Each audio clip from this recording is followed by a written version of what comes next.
What if I told you that the secret to wealth, power, and personal transformation has been hiding in plain sight for almost a century? That some of the greatest minds in history followed a simple, powerful formula, a formula that was uncovered by design, not by chance. It all began with a question posed by one of the wealthiest men in American history, Andrew Carnegie. "Do you want to know how to make money?" the man he asked. A young, unknown journalist named Napoleon Hill. What happened next would change the world forever. Carnegie didn't just want to share his own success story, he wanted Hill to uncover the very blueprint of success.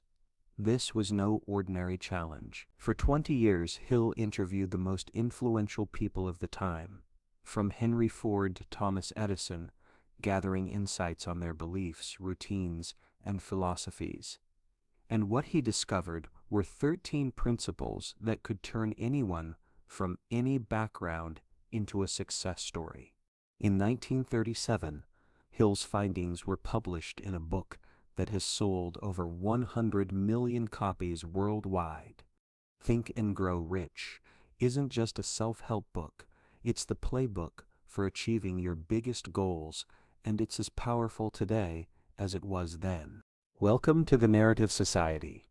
In this video, we'll break down those 13 timeless principles, giving you the tools to not just think, but grow rich in every aspect of your life. So stay tuned, and let's unlock the power of your mind together. Before we talk about the physical steps to success, we need to dive into something that happens inside, something invisible, but incredibly powerful. It's called faith. Not just any faith, but unwavering belief in yourself and in the goals you've set. In Think and Grow Rich, Napoleon Hill wrote, "Faith is the head chemist of the mind. When faith is blended with the vibration of thought, the subconscious mind instantly picks up the vibration, translates it into its spiritual equivalent, and transmits it to infinite intelligence." That might sound poetic, but here's what it means in plain terms. Whatever you believe deeply, whether good or bad, starts to shape your reality. Faith isn't just a feeling, it's fuel. It turns your desires into conviction, and conviction turns into action. Think about it. If you know deep down that you're going to succeed, if you truly believe it, you act differently. You don't hesitate. You don't second guess. You keep moving forward even when you fail, because you're not hoping. It's already real in your mind. That's the kind of faith Hill talks about. And here's the truth. Faith is something you can create. It's not something you either have or don't. According to Hill, faith can be developed through something called autosuggestion. He wrote, "Faith is a state of mind which may be induced by autosuggestion." Now that brings us to one of the most important ideas in the book, autosuggestion. Autosuggestion means feeding your subconscious mind with thoughts and beliefs you want to have until they become your reality. It's about speaking directly to that part of your brain that controls habits, emotions, and long-term focus. Most people go through life with negative autosuggestions running in the background. They think things like, "I'll never be good enough. I always fail. I'm not smart enough to start a business." And guess what happens? The subconscious hears that and agrees. But Hill flips the script. He says, any idea, plan, or purpose may be placed in the mind through repetition of thought. That's autosuggestion. It's repeated input, affirmations, visualizations, positive language, until the mind accepts it as truth. Before we go further, let's understand how this actually works. The human brain doesn't argue with what it hears repeatedly. Whether it's true or false, your subconscious takes it in. That's why repetition is so powerful. The more you tell yourself something, the more your mind starts to act on it automatically. Let's take a basic example. Imagine someone who wants to become financially independent. Every morning they say aloud, I am financially free. I earn money doing what I love. Every day, I move closer to abundance. At first, it might feel fake, but after weeks, maybe months of repeating those words, something begins to shift. The brain starts to believe it. And once belief sets in, behavior changes. That person might start reading books on finance, taking calculated risks, or building a side hustle. That's not coincidence. It's auto-suggestion in action. Hill is very clear about the method. He doesn't say wish for it or think happy thoughts. He gives a formula. Write down your definite chief aim. Describe exactly what you want. Set a deadline. Create a plan, even if it's not perfect. Read it aloud twice a day, once in the morning and once before bed. But here's the key. You must feel it when you read it. The emotion you attach to those words is what gives them power. Repetition plus emotion equals belief. Hill wrote, "Only those who become money conscious ever accumulate great riches." Money consciousness means that the mind has become so thoroughly saturated with the desire for money that one can see oneself already in possession of it. Let's say that again. You must see yourself already in possession of your goal. That's faith. That's belief. That's where autosuggestion becomes real. And it's not just about money. It could be health, relationships, career success, anything. The principle works the same. Your mind is a fertile garden. Autosuggestion is the seed. Whatever you plant and water consistently will grow. Think about top athletes. Before every game, many of them visualize themselves scoring, winning, breaking records. They don't just hope they'll perform well. They see it first. That's not superstition. That's neuroscience. The brain begins wiring itself for success when it's told, again and again, "This is who I am." Hill shares countless examples from the lives of successful people who unknowingly used autosuggestion. Henry Ford, for instance, was told again and again that a V8 engine was impossible, but he kept saying, "Produce it anyway." He didn't entertain doubt. He believed it could be done. That belief, spoken and lived every day, led to innovation that changed the auto industry. Even Thomas Edison, who failed thousands of times before inventing the light bulb, kept telling himself that success was inevitable. That wasn't luck. That was a mind trained to reject failure. Here's another quote from Hill. "The dominating thoughts which one permits to remain in the conscious mind will eventually take over the subconscious and become a part of it." So, ask yourself, what thoughts do you allow to dominate your mind? Are they helping you or hurting you? It might sound simple, but saying things like, "I am confident. I always finish what I start. I learn from every challenge. I attract the right opportunities." These aren't just words. They're instructions to your brain. Over time, you start acting like the person you're describing. And that's the goal, to align your thoughts, feelings, and actions with the success you want to create. Before we move on, remember this. The combination of faith and autosuggestion is not magic, but it feels magical because of how it transforms your internal world. Once you truly believe in something, once your subconscious accepts it as reality, your actions begin to reflect that belief, and your results will follow.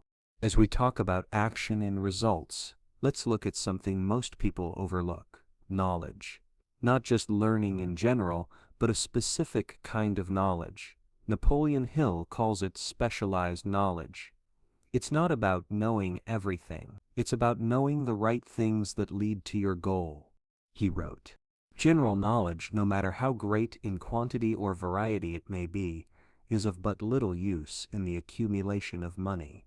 In other words, having a head full of facts means nothing unless you can apply them. The person may know history, science, literature, but if none of that connects to their personal aim, it won't help them move forward. That's general knowledge, and it's everywhere. You can find it in schools, books, or online, but specialized knowledge is different. Hill explains that specialized knowledge is the kind that's organized and directed toward a definite purpose. It could come from experience, study, observation, or direct work. It doesn't need to be formal education. In fact, many of the world's most successful people never finished school. What they did was focus. They became masters of a specific area that mattered to their vision. For example, an entrepreneur doesn't need to know every part of business, but they might need deep knowledge in their industry, whether it's fashion, software, or food. A fitness coach might not need to study physics, but they should know everything about human movement, nutrition, and motivation. That's specialized knowledge. It's narrow, it's useful, it's powerful. And if you don't have the knowledge you need, you can get it. Hill reminds us that successful people don't always know everything, but they know how to get what they need. They surround themselves with experts. They read books, they take courses, they learn by doing.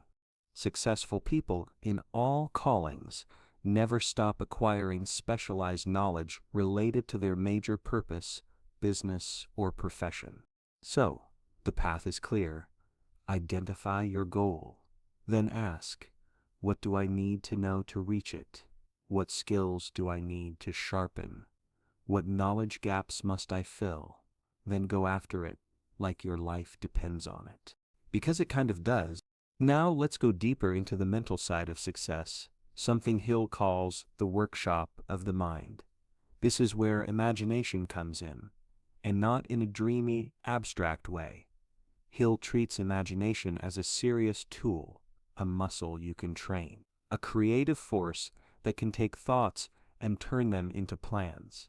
He wrote, "Man can create anything which he can imagine." That's a bold claim, but history supports it. Every invention, every company, every breakthrough started with someone picturing something that didn't yet exist. The Wright brothers imagined flying, Edison imagined light in every home, Jobs imagined a phone with no buttons. They all used imagination first, then built it. Hill breaks imagination into two types, synthetic and creative. Synthetic imagination is when you arrange existing ideas in new ways. You take what's already known and remix it. For example, combining a bicycle and a small engine created the first motorcycle. It wasn't completely new. It was a smart combination. Creative imagination, on the other hand, taps into something deeper. It brings forth ideas that feel like they came from nowhere. Hill believed this kind of imagination connects to what he calls infinite intelligence. It's the source of inspiration, intuition, and sometimes genius.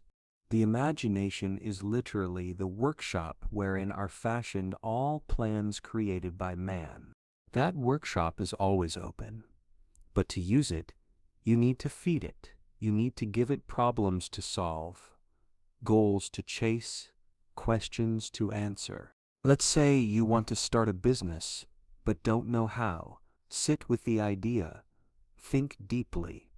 Let your mind wander. Suddenly, you might imagine a service no one is offering in your area, or a new way to deliver it. That spark, that's imagination working. Now combine that with specialized knowledge. That's when things really start to move. Knowledge gives you the tools. Imagination gives you the blueprint. Together they create direction. Hill gives an example of how imagination helped ordinary people create wealth. He talks about individuals who took old ideas and turned them into something more valuable. One person might see a broken down house. Another imagines a renovated Airbnb. One person sees a dusty garage. Another sees an online store. The difference isn't opportunity, it's imagination. But imagination isn't something you use once. It's a habit, a skill, and just like muscle, it gets stronger with use.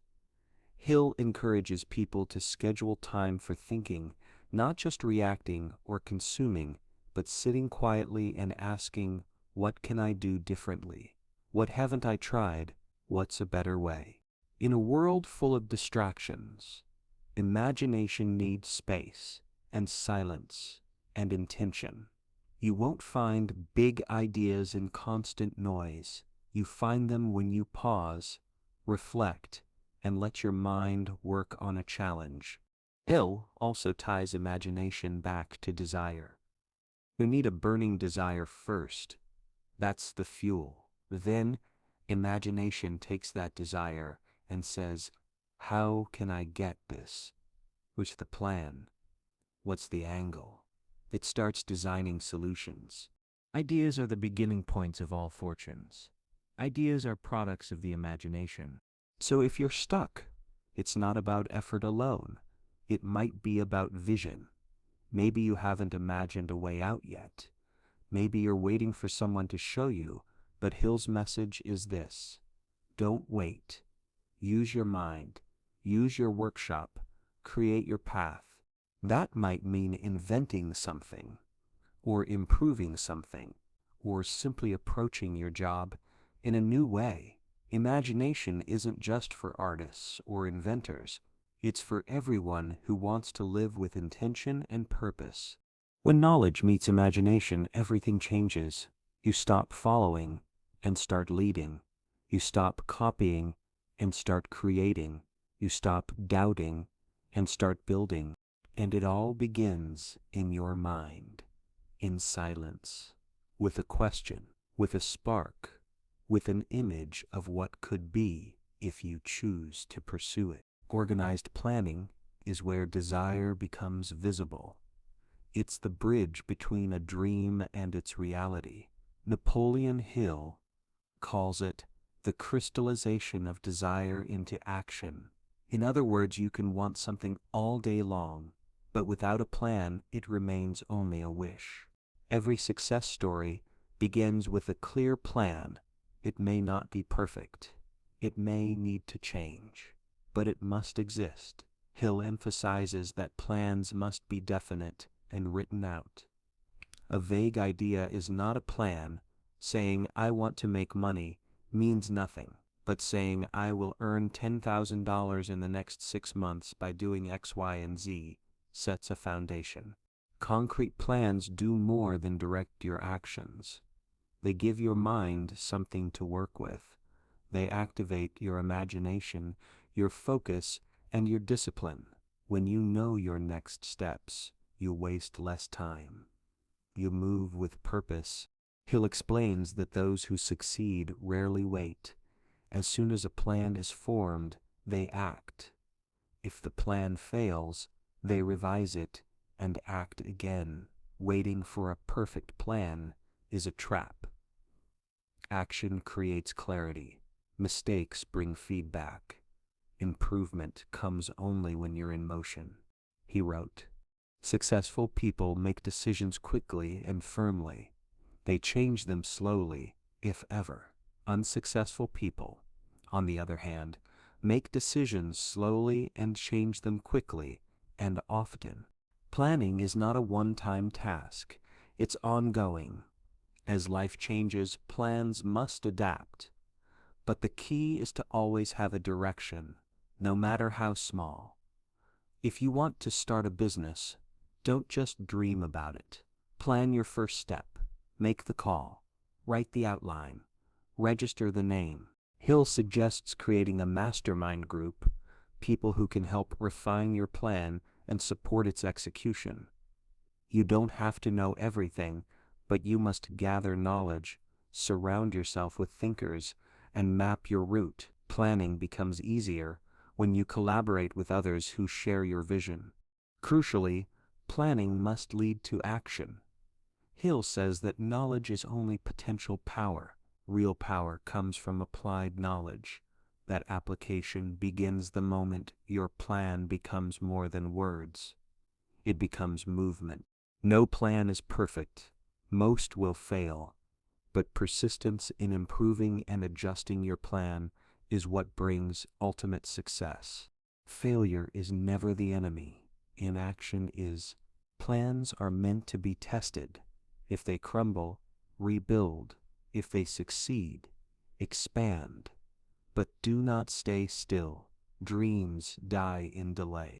Decision is the next pillar Hill builds upon.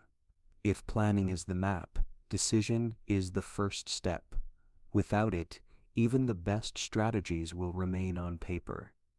Hill calls indecision one of the greatest causes of failure. He refers to it as a silent killer of desire. Every goal demands a series of choices. Some are small, others are life-changing, but every one of them counts. The more you hesitate, the weaker your desire becomes. The longer you wait, the louder doubt speaks. Successful people train themselves to decide quickly and confidently. Hill draws attention to a vital truth. Procrastination is not laziness. It's a form of fear. Fear of failure, fear of judgment, fear of change. Indecision is a defense mechanism. It feels safe, but it steals opportunity. Those who reach decisions promptly and definitely know what they want, and generally get it. This decisiveness is not born from luck. It comes from clarity. When you know your goal, when your desire burns strong, decisions become easier. You don't ask 100 people for their opinion. You don't analyze for days. You move. You choose. Hill studied hundreds of the most successful individuals of his time. Almost all of them shared one trait: firm decision-making. They trusted themselves. They listened to advice, but they didn't depend on it. They knew that waiting for certainty often leads to nothing. Indecision feeds doubt. Doubt kills ambition. That's why Hill insists on developing the habit of quick, committed decisions. He says that people who fail are often swayed too easily by others. They let family, friends, or fear influence their choices. Making decisions also strengthens your identity. Every choice you make is a signal to yourself about who you are. When you decide to act, you become someone who takes responsibility for their life. When you delay, you become someone who lets life happen to them. And when you decide and act, even if the outcome isn't perfect, you learn, you grow, you become better. Hill calls this mastery over procrastination. It's not about being fast for the sake of speed. It's about being focused, intentional, bold. Procrastination, the opposite of decision, is a common enemy which practically every man must conquer. Defeating procrastination is a daily battle. It doesn't disappear overnight, but each day, with each choice, you can get stronger. You can train your mind to act. You can break the habit of hesitation. A powerful way to build decisiveness is to start with small things. Decide what time you'll wake up, what book to read, what task to finish. These little decisions build mental strength. Then, when big choices come, you're ready. Hill reminds us that the world rewards action, not intention. Opportunities don't wait for perfect timing. They go to those who are prepared and willing to move. Sometimes a decision might not feel easy, but waiting rarely makes it easier. Planning gives you the path. Decision gets you on it.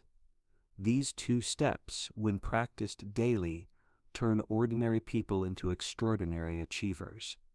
They transform quiet dreams into loud realities, not by chance, but by deliberate effort, one clear action at a time. Persistence is the unseen force that keeps desire alive when everything else seems to fail. It is not talent. It is not luck. It is continued effort, even when there is no visible sign of progress. Napoleon Hill calls it the sustained effort necessary to induce faith. Without persistence, even the strongest desire fades into frustration. Obstacles are part of the journey. Failure is not final unless you accept it. Hill writes that many people give up at the first sign of defeat. They stop just short of success. But those who persist push beyond the resistance. They treat failure not as a wall, but as a signal to try again with more focus and energy. He tells the story of R.U. Darby, who gave up digging for gold just 3 feet away from one of the richest veins ever discovered. A junk dealer bought the land, hired a mining expert, and struck gold. The difference was not the tools, it was persistence, fueled by expert guidance and a refusal to quit. Another story Hill tells is of his own son, born without ears. Doctors said he would never hear or speak, but Hill refused to accept this. Through years of persistent belief and effort, his son learned to hear and speak. He even became a successful salesman, proving that persistence can defy even physical limitations. Persistence is built like a muscle. It grows through use. When you decide to keep going despite setbacks, you strengthen your will. Hill emphasizes that persistence is closely linked to desire, faith, and planning. The stronger the desire, the easier it becomes to persist. Clear plans make the next steps obvious. Faith fuels belief during dark moments. People who succeed often face the most resistance, but their refusal to give up turns struggle into strength. Every challenge becomes a lesson. Every no becomes a reason to try again. They are not immune to fear or doubt, but they persist through it. Persistence is not dramatic. It's often quiet. It's waking up early again. It's showing up again. It's doing the hard work even when no one is watching. It's making one more call, one more attempt, one more plan. Napoleon Hill warns that without persistence, failure is inevitable, but with it, almost anything becomes possible.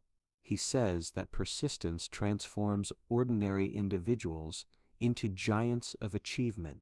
Closely tied to persistence is the power of the mastermind. Hill defines this as a friendly alliance with one or more people who will encourage you to follow through with both plan and purpose. The mastermind is not just about shared goals, it is a spiritual and mental harmony between minds that multiplies their power. When like-minded individuals come together with a common goal, something powerful happens. Their ideas grow. Their energy expands. They inspire one another. Where one mind may lack clarity, another offers insight. Where one person may feel weak, the group provides strength. Great leaders and creators rarely work alone. They surround themselves with thinkers, challengers, and supporters. Hill studied industrialists like Henry Ford and Andrew Carnegie, who relied on mastermind groups to make key decisions and expand their influence. This group is not about socializing, it's about focused collaboration. It's about problem solving, strategic planning, and mutual accountability. The mastermind doesn't just offer advice, it provides emotional and spiritual fuel to keep going when things get hard. Hill insists that no one achieves great success without tapping into the mastermind. It becomes a source of inspiration and clarity. Through the alliance, one person's limitations are balanced by another's strengths. It's a union of minds working toward one purpose. A person without a mastermind may still succeed, but the journey is harder. The power of collective thought, aligned energy, and shared vision accelerates progress and amplifies results. The group becomes a driving force, a creative catalyst, and a safety net all in one. Tied into this web of power is a concept many overlook: sex transmutation. Hill describes it as the transformation of sexual energy into creative and productive power. Sexual energy is among the most potent forces a human can experience. It drives emotion, ambition, and action. But when misdirected, it leads only to temporary pleasure and eventual loss of drive. Transmutation means to change or redirect. Hill argues that those who achieve great things have learned to harness this energy. Instead of chasing physical satisfaction, they redirect that power into work, vision, and higher goals. They transform raw desire into motivation, discipline, and creative output. This is not about suppression, it's about elevation. Sexual energy, when controlled and refined, becomes the fuel for innovation. It sharpens focus. It awakens ambition. Many great thinkers, artists, and leaders have experienced their most productive periods when channeling this force. Hill makes the bold claim that the most successful men are highly sexed individuals. But instead of letting that energy control them, they control it. They use it to drive their plans, their persistence, and their genius. He explains that this energy impacts the subconscious mind. When directed wisely, it inspires action, strengthens desire, and even enhances charisma and personal magnetism. It becomes a silent but powerful force behind achievement. The energy behind romance, attraction, and passion is not limited to relationships. It can be a creative force. Hill believes that some of the most brilliant work in history was driven by this redirected power. In moments of inspiration, when an idea lights the mind on fire, the energy behind it is often the same energy that fuels desire and passion. Those who can master this force, not suppress it, but refine it, gain an edge. They are no longer at the mercy of emotion. They are the captains of their will. When sexual energy is fused with desire, faith, persistence, and planning, it becomes unstoppable. It energizes the mind. It brings ideas to life. It motivates action and sharpens determination. Napoleon Hill reveals a deeper layer of human potential. Beneath physical wants lies a well of power, waiting to be redirected. Success, in its highest form, is not just about money or status. It is about mastering your own forces, mental, emotional, spiritual, and using them toward a clear, burning desire. The subconscious mind is the silent builder of every reality we live in. It does not question, it does not reason, it accepts whatever is given to it, and from that input, it shapes the conditions, circumstances, and outcomes that define our lives. It is always awake, always listening, always working beneath the surface. Napoleon Hill describes it as the connecting link between the conscious mind, where thoughts are born, and the infinite intelligence that shapes the universe. Every thought, emotion, or belief, once impressed upon the subconscious, begins a quiet journey toward manifestation. The subconscious mind cannot distinguish between truth and fiction, good or bad, possible or impossible. If a thought is repeated with emotion, the subconscious accepts it as fact. That's why Hill insists that we must feed the subconscious with positive, clear, and definite thoughts aligned with our desires. This process is not passive. It requires conscious effort. Repetition is key. Emotion is the fuel. Affirmations, visualizations, autosuggestions, they are not rituals. They are tools for programming the mind. The clearer the message and the more often it is repeated with feeling, the faster the subconscious begins to act on it. Faith plays a crucial role here. Thoughts that are charged with belief sink more deeply. Doubt creates resistance. Belief creates flow. The subconscious mind does not respond to weak wishes. It responds to firm declarations backed by emotion and conviction. Desire, once rooted in the subconscious, begins to attract the people, opportunities, and ideas necessary for its fulfillment. It works silently, drawing from unseen forces, arranging circumstances, and nudging actions in the direction of the goal. Negative thoughts are just as powerful. If one repeatedly feeds the subconscious with fear, doubt, or limitation, it will begin to reflect those conditions in life. Worry becomes illness, jealousy becomes bitterness, anger becomes isolation. That's why Hill warns against allowing destructive thoughts to take root. The subconscious mind is the soil. Thoughts are the seeds. Whatever is planted, whether weeds or wheat, will grow. It is not the job of the subconscious to decide. It is the job of the conscious mind to choose carefully what to plant. Hill writes that we must be guardians of our minds. Every thought repeated with feeling is a suggestion. Every emotional reaction is an imprint. The subconscious listens to our self-talk, to our reactions, to our intentions, and even to our doubts. It never rests. It absorbs and it executes. This connecting link becomes even more powerful when we understand the brain's role as a broadcasting and receiving station for thought.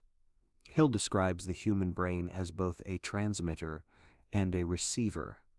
Every thought we think, especially those charged with emotion, sends out a vibration. These vibrations are real, though invisible. Thoughts are not locked in the mind. They move, they ripple, they influence. The brain emits these thought vibrations into the ether, into the universal field of energy that connects all things. Other minds, especially those tuned to similar frequencies, can receive these thoughts. Hill believed that creative ideas, inspiration, even intuition, often arrive not from the self, but from this mental radio network. Just as we tune a radio to receive a certain station, we can tune our minds to receive thoughts aligned with our desires. The stronger the emotion behind the thought, the more powerful the signal. Love, faith, and desire send the clearest, strongest vibrations. Fear, jealousy, and hate also emit signals, but they distort the channel, leading to confusion and resistance. This broadcasting power is what makes the mastermind so effective. When multiple people come together with a shared purpose, their brains synchronize, their thought vibrations amplify, they create a stronger field, increasing the chance of receiving guidance, ideas, and even solutions from the infinite source. Hill was ahead of his time. Today, quantum science begins to uncover the truth that everything is energy. That thought is a form of energy. And that intention, backed by emotion, can shape reality in ways science cannot fully explain. The human brain, therefore, is not a container of thoughts. It is a vessel that sends and receives. When aligned with a clear purpose and focused desire, it becomes a tool of creation. When scattered and filled with contradiction, it becomes a source of confusion and stagnation. Thought vibrations also influence others. A confident leader radiates belief and draws followers. A loving person emits warmth that draws people close. These are not just personality traits. They are the outer expression of inner mental vibrations. They are felt before they are seen or heard. The more often a person thinks about success, backed by strong desire and belief, the more that thought becomes a magnet. It sends out a signal that pulls in ideas, people, and circumstances. The brain, in this way, becomes a partner in achievement, not just a processor of information. Hill insists that the brain must be kept alert, clean, and focused. Garbage in, garbage out. A brain filled with gossip, fear, or trivial distractions cannot transmit clearly. Mental discipline is essential. The input must be controlled. The thoughts must be intentional. Only then can the brain act as a powerful broadcasting station. Hill also ties this idea back to sex transmutation. Sexual energy, when redirected, stimulates the brain, heightens its vibration, and increases the ability to transmit powerful thoughts. This is not metaphor. This is the unlocking of creative energy that fuels both the subconscious and the brain's capacity to receive insights from higher intelligence. It is through this combination, the subconscious mind as the soil, the brain as the transmitter, and thought as the seed, that reality is shaped. Hill's message is clear. You are constantly sending out messages. Your thoughts are not private. They are not powerless. They are the raw materials of your future. The great achievers, whether knowingly or not, have mastered this. They control what enters their mind. They guard their thoughts. They repeat their desires. They feed their subconscious with visions of victory. And they send out powerful, confident vibrations into the world. Over time, those thoughts take form. Opportunities appear. Plans succeed. Reality shifts. The mind, both conscious and subconscious, is not a container. It is a creator, and the brain is not just a tool for logic. It is a receiver of infinite wisdom, a bridge between the seen and unseen, the known and unknown. The sixth sense, as Napoleon Hill describes it, is the door to the temple of wisdom. It is the bridge between the conscious mind and the infinite intelligence that governs the universe. It is a mysterious force, often described as intuition, a gut feeling or creative insight, something beyond the logical, rational mind. It is not bound by the rules of time or space, and often works in subtle ways that are difficult to explain. Hill writes that the sixth sense is the source of inspiration, the spark of creativity, and the feeling that guides us in moments of uncertainty. It is not something that can be summoned or controlled directly, but it is something that can be cultivated and recognized. Like a muscle, the more we trust and use it, the stronger it becomes. The sixth sense operates as a kind of receiver, tuning us into the vast reservoir of knowledge and wisdom available to us. It speaks in whispers, often appearing as a sudden, unexplainable knowing or insight. It's the kind of feeling that tells you to make a move, take a step, or pause when logic might suggest otherwise. Intuition, as Hill describes it, is a force that comes from beyond the conscious mind, often providing us with answers that are not immediately obvious. It may present itself as a sudden flash of insight, an inexplicable hunch, or a feeling that something is right or wrong. It cannot always be quantified or measured, yet its impact is undeniable. This is the realm of the sixth sense, where our decisions are guided by something deeper than the conscious mind's reasoning process. There are countless examples throughout history of individuals who trusted their intuition when making pivotal decisions. Great innovators, entrepreneurs, and leaders have often described moments when they acted based on a gut feeling or a seemingly irrational insight. It is often in these moments of intuition that breakthroughs occur.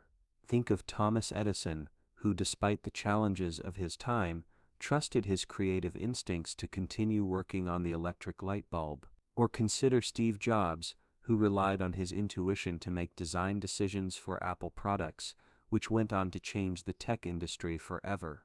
What Hill emphasizes is that the sixth sense can be cultivated. It is not reserved for the few or the fortunate. It is available to anyone who is willing to listen and trust in it. The key is to quiet the noise of the world and pay attention to the inner voice. This means developing a sense of inner peace and confidence in one's own judgment. It also requires a willingness to act on the inspiration that arises from the sixth sense, even if the reasoning behind it is unclear at first.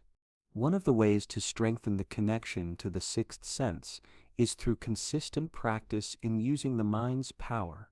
Hill explains that the more one works on controlling thoughts, emotions, and desires, the more open one becomes to receiving insights from this higher source. It is a process of alignment, where the conscious mind and the subconscious mind are harmonized, allowing for a deeper connection to the intuitive faculties. Trusting the sixth sense also involves developing the ability to discern between the mind's rational thoughts and the deeper, more instinctive guidance that arises from within.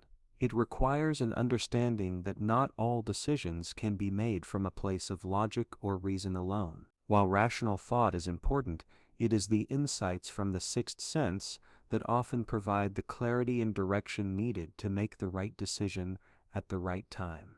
Hill notes that the sixth sense is closely tied to the mind's ability to visualize and conceptualize. When we have a clear vision of our desires and goals, we are more likely to receive insights and inspiration that lead us in the right direction. The mind, when focused and clear, acts as a magnet for creative ideas and intuitive guidance. The sixth sense can act as the final piece of the puzzle, offering the spark of insight that leads to action. Another crucial aspect of the sixth sense is its connection to the subconscious mind. The subconscious mind plays a central role in filtering and interpreting information that the conscious mind may not be aware of. It processes data from the environment, drawing from past experiences and observations, and presents insights that may appear as intuition. By training the subconscious mind to focus on our goals and desires, we can increase the likelihood of receiving helpful guidance through the sixth sense.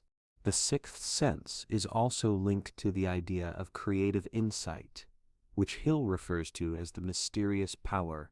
This creative insight is the ability to come up with original ideas, solutions, and strategies that can lead to success. Many breakthroughs in science, technology, and business have occurred because of this kind of insight, which often comes from nowhere but is later recognized as genius.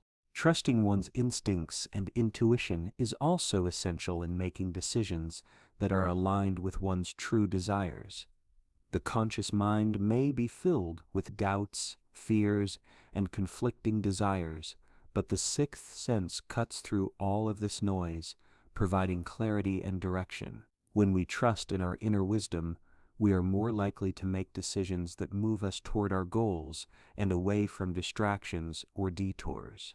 Hill argues that everyone has access to this intuitive power, but not everyone is attuned to it. It requires sensitivity to the subtle messages that the mind and body send. It requires a willingness to listen to that still small voice within, even when it goes against conventional wisdom or societal expectations. At its core, the sixth sense is a reminder that we are more than just rational thinkers. We are connected to a deeper source of knowledge, creativity, and wisdom. By learning to trust our intuition, we open ourselves to a greater flow of insights, ideas, and opportunities. The more we act on these intuitive nudges, the more we strengthen our connection to the sixth sense, making it a powerful tool in our pursuit of success and fulfillment. The key to unlocking the power of the sixth sense lies in self-trust.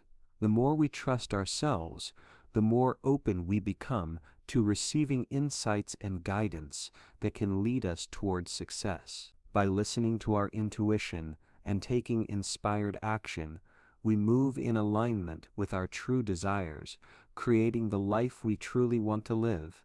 Hill's message is clear. The sixth sense is not a mystical, unattainable gift. It is a natural ability available to everyone. By quieting the mind, aligning with our desires, and trusting our instincts, we can unlock the full potential of our inner wisdom. At the end of this video, I want to leave you with a unique activity that can help you get started right away. Take a moment to write down one specific goal you want to achieve in the next month. Then break it down into the smallest possible action step, something so small that you can do it today. Maybe it's reading one page of a book, sending one email, or making a single phone call. Do this small action every day for the next week. Each time you complete your small action, take a note of how it makes you feel. This activity will not only get you closer to your goal, but also help you experience firsthand the power of small, consistent actions. Remember, it's not about the size of the step, but about making that step a part of your daily routine. By the end of the week, you'll be amazed at how far those small actions can take you. Don't forget to like this video and subscribe to our channel for more tips and tools to help you grow. Let's start making those tiny habits today.